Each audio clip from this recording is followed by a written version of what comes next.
பிரியங்களுக்கும் மதிப்பிற்கும் உரிய பத்திரிகை.com இணையதள அன்பர்களுக்கு உங்கள் அன்பு வேதா கோபாலனின் பணிவான வணக்கங்கள். கொண்டாடுவோம் பண்டிகைகளை. இந்த வரிசையில் இன்றைக்கு நம்ம பார்க்கவிருப்பது ஹனுமன் ஜெயந்தி, ஹனுமனின் பிறந்த நாள் விழா. வட இந்தியாவில் இதை ஏப்ரல் மாதம் கொண்டாடுவார்கள்.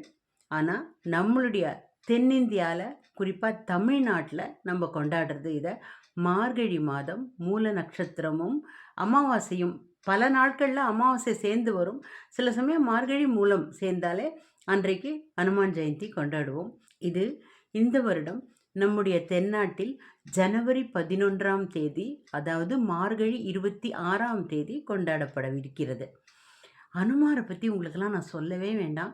குழந்தைகள்கிட்ட போயிட்டு உனக்கு என்ன காடு பிடிக்கும் அப்படின்னா, ஒன்று எலிஃபெண்ட் கார்டுனோ இல்லை மங்கி கார்டுனோ தான் சொல்லுவாங்க. அதாவது பிள்ளையார் அல்லது அனுமாரை பிடிக்கும்னு. இந்த அனுமானின் சிறப்புகள் என்னங்க, இவர் எவ்வளோ ஒரு சிறந்த ராமாயண கேரக்டராக இருந்தால் சுந்தர காண்டம் அப்படிங்கிற ஒரு என்டையர் செக்ஷனே இவருக்குன்னு ஒதுக்கியிருப்பாங்க. சுந்தர, அதாவது இவருடைய அருமை பெருமைலாம் இவருக்கே தெரியாதான். தான் என்ன, தன்னுடைய சிறப்பு என்ன, ஒன்றும் தெரியாது. எல்லாரும் எடுத்து சொல்லிகிட்டே இருக்கணும். ஆனால் இந்த சுந்தரகாண்டத்தை முடித்து வரும்பொழுது அவருடைய அன்னையோரை சுந்தரா வா அப்படின்னு கூப்பிட்டதுனால அந்த என்டையர் சாப்டருக்கே சுந்தரகாண்டம்னு வந்தது. அனுமாருக்கு சுந்தரன் அப்படின்னு ஒரு பெயர் உண்டு. அனுமருடைய பெற்றோர் யார் அப்படின்னா, அஞ்சனைக்கும் கேசரிக்கும் மகனாய் பிறந்தவர் இவர். அதாவது வாயுபுத்திரன் அப்படின்னா வாயுவின் புதல்வன், கரெக்டு தான். அதனால் இவர் ரொம்ப அதனால தான் அசாத்திய சாதகர் அப்படின்னு இவரை சொல்லுவோம். அதாவது இம்பாசிபிள் எல்லாம் பாசிபிள் ஆக்கினவர் அப்படின்னு. யாராலையும் இயலாத காரியங்களை இவரால் செய்ய முடிஞ்சது. கடலை கடந்தார். ஆனானப்பட்ட கடவுளாகிய ராமரின் மனைவி எங்கே இருக்காரு தேடி கண்டுபிடிச்சு கொடுக்கறதுக்கு அனுமாரின் உதவி தேவையாக இருந்தது.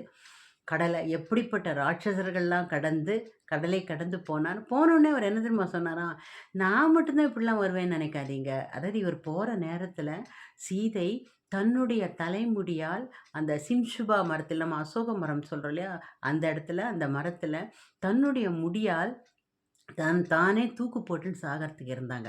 அந்த நேரத்தில் இவர் கொஞ்சம் வெயிட் பண்ணுங்கம்மா, நான் யார்கிட்டேருந்து வந்திருக்கேன்னு தெரியுமா அப்படிலாம் நிதானமாக பேசின்னு போயின்னு இருந்தோன்னு வச்சுங்களேன், முடிஞ்சு போச்சு. அதுக்குள்ளே அவங்க இறந்தே போயிடுவாங்க. ஆனால் இவர் என்ன பண்ணார்னா சமயோசித்தம், அவ்வளோ இன்டெலிஜென்ட். அதனால தான் இவர் சொல்லின் செல்வர் அப்படின்னு சொல்கிறாங்க. அதனால் இவர் என்ன பண்ணார், அந்த தூக்கு மாட்டின்னு சாக போகிற நேரத்தில் ராம் அப்படின்னார். அவ்வளோதான். கணவருடைய பேரை, அதுவும் தன்னுடைய அரசனுடைய தன்னுடைய தெய்வ ஒரு தான் வழிபடும் ஒரு கணவனின் பேரை கேட்ட உடனே அவங்க அப்படியே நிறுத்திட்டு என்னன்னு கேட்டாங்க. அதுக்கப்புறம் உங்களுக்கே தெரியும் அந்த சுந்தரகாண்ட பெருமைகள்லாம். இவர் என்ன பண்ணார், ராமர் கொடுத்த மோதிரத்தை கொண்டு போய், நீ தான் ஒரு ப்ரூஃப் வேண்டாமா, ராவணனே வேறு வடிவத்தில் வந்துட்டானோ, வேஷம் போட்டு வந்துட்டானோன்னு உங்களுக்கு பயம் வரும் இல்லையா. அதனால் அந்த பயத்தை தீர்க்கறதுக்காக இவர் ஒரு அடையாளம், ஒரு நம்ம ஊர்லலாம் ஒரு பாஸ்கோடு, ஒரு ஐடென்டி கார்டு ஒன்று காமிச்சிட்டு உள்ளே போவோம் இல்லையா. அதனால் அந்த மாதிரி ஐடி கார்டாக அவர் காமிச்சது ராமருடைய மோதிரம் மேலே ராம அப்படின்னு எழுதியிருக்கும். ராமருக்கு அவருடைய மாமனார், அதாவது சீதையின் தந்தை கல்யாணத்தின் போது போட்ட மோதிரமா அது. அதை பார்த்த உடனே அவங்களுக்கு இம்மீடியட்டாக இவங்க ராமருக்கும் சீதைக்கும் ரொம்ப இனிமையான நாட்களை நினைவுபடுத்தக்கூடிய ஒரு விஷயம் உண்டுன்னா அது அந்த மோதிரம். இதை பார்த்த உடனே அவங்களுக்கு தெரிஞ்சது இது ராமர் அனுப்பிய தூதுவன் தான் அப்படின்னு. அத்தனை சிறப்பு. அவர் சொல்கிறார், இப்போயே வாங்கம்மா, நான் உங்களை தோளில் வச்சு கூட்டிகிட்டு போயிடுறேன் அப்படிங்கிறார். அவரால் முடியும், செய்திருக்க முடியும். எல்லாரையும் ஒரு நிமிஷத்தில் தீ வச்சு கொளுத்திட்டு, லங்கையே கொளுத்திட்டு எல்லாரையும் வதம் பண்ணிட்டு அவரால் கூட்டின்னு போக முடியும்.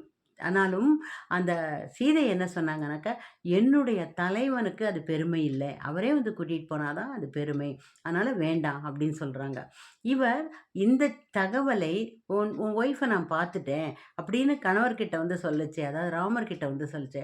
நம்மளாம் என்ன சொல்லுவோம், நான் இங்கேருந்து போனேன்னா பெரிய கடல் இருந்ததா, கிராஸ் பண்ணி போனேன்னா அந்த இடத்துல யாரை பார்த்தாலும் சீதை மாதிரி இருந்ததா, ரொம்ப ரொம்ப ரொம்ப அழகான ஒரு நந்தனங்கள் நிறைந்த அழகான ஊர் இலங்கை அப்படின்லாம் இவர் எக்ஸ்பிளைன் பண்ணின்னு உட்காந்துருந்தான்னா, ஐயோ இவன் போனானா பார்த்தானா இல்லையான்ற ஒரு பயங்கரமான படபடப்பு வந்துடும் இல்லையா ராமருக்கு, உயிரே போயிடும்ல. அதனால் என்ன பண்ணாராம், போய் என்னடா ஆச்சு அப்படின்னு கேட்ட உடனே, கண்டேன் சீதையை அப்படின்ற, அந்த சீதையை கண்டேன் அப்படின்னு முதல்ல சீதையை போட்டு அப்புறம் கண்டேன்னு சொன்னால் கூட ஒருவேளை எங்கேயா படபடப்பு அதிகமாகிடுமோன்னு கண்டேன் அப்படிங்கிற பாசிட்டிவ் வேர்டை முதல்ல போட்டு அப்புறம் சீதைன்னு சொல்கிறார். இந்த அனுமார் வர இடங்கள் எல்லாமே பாசிட்டிவ் பேக்டான ஒரு இடங்கள் ராமாயணத்துல. அதனால தான் நம்மள சொல்றாங்க எல்லாரும், "உனக்கு பரிகாரம் வேணும்னாக்கா, நீ சுந்தரகாண்டம் படி. உன்னுடைய பிரச்சனைகள்லாம் சரியாயிடும்." இதுல 2 சைக்காலஜி இருக்கு. சுந்தரகாண்டத்துல ஆனானப்பட்ட சீதையே அவ்ளோ அவஸ்தைப்பட்டுச்சே, நாமலாம் எந்த மூலைக்கு ஒரு அரசனின் மகள், அவளே கஷ்டப்பட்டாளே! அப்படின்னு ஒரு எண்ணம் தோணலாம். அல்லது எப்படிப்பட்ட கஷ்டத்திலும் நம்மள வெளிய கொண்டு வரதுக்கு, மீட்கறதுக்கு ஒருத்தர் இருப்பாரு. அவர நம்பணும், அனுமார நம்பணும் அப்படின்னு ஒரு புத்தி நமக்கு வரலாம். அனுமாரை வணங்கினா நமக்கு எந்த குறையும் இல்லை. 7:30 சனியோ, அஷ்டம சனியோ, அர்த்தாஷ்டம சனியோ, சனியின் எந்த கோளாறு எப்படி இருந்தாலும் 12 கட்டத்தில சனி எங்கு இருந்தாலும், அனுமாரை வணங்குபவர்களுக்கு அந்த சனியின் பிரச்சனைகள் வரவே வராது. அப்படின்னு அது சனீஸ்வரனே ஒரு அஷ்யூரன்ஸ் குடுக்குறாரு. நம்ம தமிழ்நாட்டில நிறைய அருமையான அனுமார் கோயில்கள்லாம் உண்டு. மயிலாப்பூர்லேயே பார்த்தீங்கன்னா, சென்னையில மயிலாப்பூர்லேயே 3 பெரிய அனுமார் கோயில்கள் உண்டு. சுசீந்திரம் தானுமாலையன் கோவில்ல ரொம்ப பிரம்மாண்டமான அனுமார் இருக்காரு. அதேமாரி நாமக்கல் அங்கேயும் ரொம்ப அருமையான அனுமார் இருக்கார். பாண்டிச்சேரி பக்கத்தில பஞ்சவடி அப்படிங்கிற இடத்துல 5 முகம் உள்ள அனுமார் ரொம்ப அழகா காட்சி தரார். இந்த அனுமாருடைய இன்னொரு சிறப்பு என்னன்னா, எந்த இடத்துலயும் எல்லாருக்கும் ஹெல்ப்புக்கு முதல்ல வந்து நிற்கிறவர் அனுமார் தான். அதனால அனுமார ப்ரே பண்ணோம்னா நமக்கு உதவி கிடைக்குங்கிறது இன்னொரு முறை நமக்கு ப்ரூவ் ஆகுது. அ நம் போர் நடக்கிறது ராமருக்கும், ராவணனுக்கும் நடுவுல போர் நடக்கிறது. ராவண யுத்தம். அந்த யுத்தத்தின் போது எல்லோரும் மயக்கம் போட்டு விழுந்துடுறாங்க. ஒரு ஒரு பர்ட்டிகுலர் அம்பு விடுறாரு, எல்லாரும் மயக்கம் போட்டு விழுந்துடுறாங்க. முக்கியமா ராமரும், லக்ஷ்மணருமே மூர்ச்சையாயி விழுந்துடுறாங்க அந்த அம்புல. உடனே என்ன பண்ணுறதுன்னு தெரில. ஒரு மூலிகை கிடைக்கும். சஞ்சீவின்னு ஒரு மூலிகை இருக்கு. போய் நீ அந்த மூலிகையை கொண்டு வா. அத கொண்டு வந்தேனாக்கா, அத முகர்ந்தால் தான் இவங்க மயக்கத்திலேருந்து எழுந்திருப்பாங்க அப்படின்னு சொல்றபோது, இவர் போயிட்டு இந்த சஞ்சீவி அந்த ஒரு மலை இருக்கும். அந்த மலையில எந்த பர்ட்டிகுலர் மூலிகைன்னு தேடி கண்டுபிடிச்சு, அடையாளத்த பார்த்து புரட்டி கிரட்டி எடுத்துன்னு வரணும்னா எவ்வளோ நேரம் ஆகும்? பார்த்தாரு. மலையோட சேர்த்து தூக்கின்னு வந்துட்டார். அதுதான் "கட்டிண்டு வானா வெட்டிண்டு வருது" அப்படின்னு ஒரு இது சொல்லுவாங்க.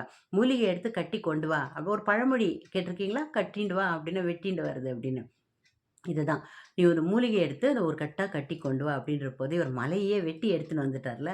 அதுதான் அந்த பழமொழியின் அர்த்தம். இவர் இப்படி கொண்டு வரதுனால, அந்த காற்று பட்டு இந்த மலை வர வழியெல்லாம் உள்ள அத்தனை பேருக்கும் சகல சௌக்கியமும் அவங்களுக்கு உண்டாச்சாம். எல்லோருடைய நோயும் தீர்ந்து போச்சாம்.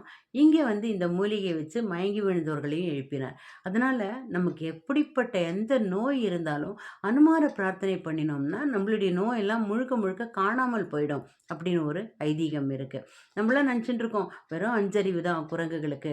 அதுக்கு எதுவும் செய்ய முடியாது அப்படின்னு நினச்சா, அவர் வந்து அத்தனை சகல விதமான சாதனைகளையும் செய்து அசாத்திய சாதகனாயிருந்து, அது மட்டும் இல்லைங்க, இவ்ளோ சர்வீஸ் பண்ணதுனால அவருக்கு சிரஞ்சீவி பட்டம். "நீ என்றைக்கும் அழியாமல் உயிரோடு இருப்பாய்.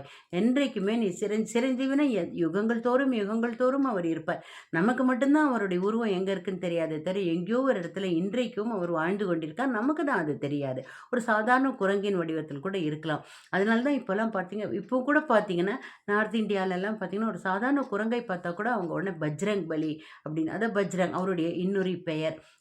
அப்படி சொல்லி கொண்டாடுவாங்க அவங்க. அதனால நம்ம வந்து இந்த அனுமாரை எப்படி இந்த அனுமத் ஜெயந்தி யூசுவலா எப்படி கொண்டாடணும் அப்படின்னு கேட்டிங்கன்னா, அந்த ஜெயந்திக்கு முதல் நாளே, அதாவது நான் இப்போ சொன்னேன் இல்லையா, ஜனவரி 11ஆம் தேதி, மார்கழி 26ஆம் தேதி வருது இல்லையா, அதுக்கு முதல் நாளே, அதாவது ஜனவரி 10ஆம் தேதி இரவு, மார்கழி அ 25ஆம் தேதி இரவே கூட நம்ம என்ன செய்யணும்னா, அனுமாருடைய அந்த படங்கள்லாம் துடைச்சு, நம்ம ஜாக்கிரதையா வச்சு, அதாவது அனுமாரும் ஒரு காட்டில் வாழ்ந்தவர். ராமர், சீதையெல்லாம் 14 வருடம் வனவாசம் போனபோது தரையில படுத்தாங்க. அவங்களுக்கு ஒரு பெட்டு இதெல்லாம் எதுவுமே இல்லல்ல. அதனால நாமும் அந்த நார்த் இந்தியால அப்படிதான் கொண்டாடுவாங்க. மறுநாள் அனுமார் ஜெயந்தி, அனுமன் ஜெயந்தினாக்கா, முதல் நாளே பெட்டுல படுக்காம தரையில படுப்பாங்களாம். ஒரு தலைக்கு ஒரே ஒரு மரக்கட்டை வச்சுட்டு, ஒரு பலகையில மணை, அத வச்சுட்டு தான் படுப்பாங்களாம். அன்றைக்கே முதல் நாள் இரவே பஜனைகளும், பாடல்களும், தியானங்களும், ராமரை குறித்த ஸ்லோகங்கள், அந்த இதெல்லாம் முதல் நாளே அந்த கோவில்லாம் களை கட்டிட போறது. இந்த வருடம் பார்த்தீங்கன்னா, இன்னும் களை கட்ட போறது. நமக்கு வந்து ராம ஜென்ம பூமி நமக்கு வரப்போறது.